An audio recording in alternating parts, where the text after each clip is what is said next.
super embarrassing moment for the US government as the no-fly list, which has massively ballooned over the years since 9/11, was actually leaked after being left on an unsecured airline server. Let's go ahead and put this up on the screen. This is from Vice News.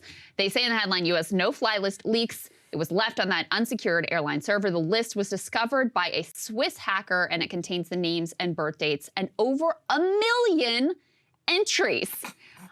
Just as a reminder, guys, we've had a no-fly list in this country for a long time. But as they point out in this article, prior to 9/11, it contained literally like 16 names on it. So it was, you know, almost non-existent.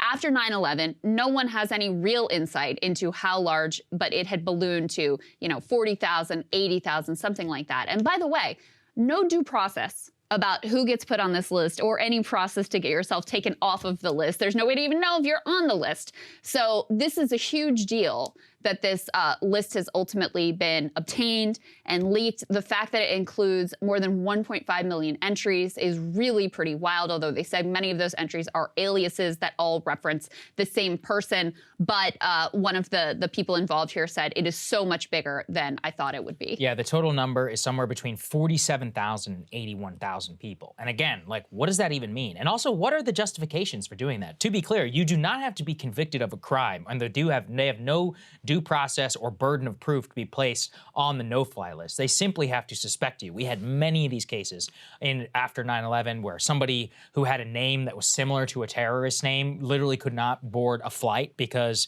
even though it wasn't them, their name was on the list, and they had to go through an insane process to be able just simply to fly. And it gets to a lot of really interesting, complex case law too, in terms of, you know, your right basically as an American citizen. For people who aren't citizens, is different. You know, you don't have a right to come into the country. But for people who are American citizens, your ability to navigate interstate is something that's been litigated and well established by the Supreme Court. And there were some cases on this, but it never actually quite came to fruition. So the fact that it is between 47,000 and 81,000 people, also keep in mind, this is the 2019 version of the list. This is an old list. Yeah. What does it look like in the age of the whole domestic terror scare after the last 2 years? There's no nothing about this that has been made public. That's what it ultimately really serves as a reminder to me, because I haven't thought, frankly, about the no-fly list in quite a while. Like a decade. But it's a reminder of the many evils that were birthed out of the quote-unquote war on terror,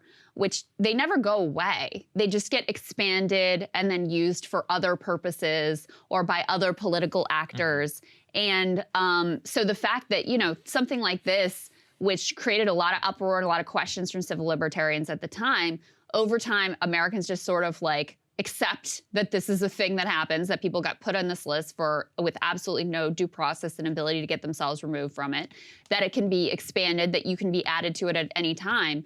And it takes a news item like this to remind us that how much our sort of liberties and freedoms have really been impinged over this time period. Yeah, exactly.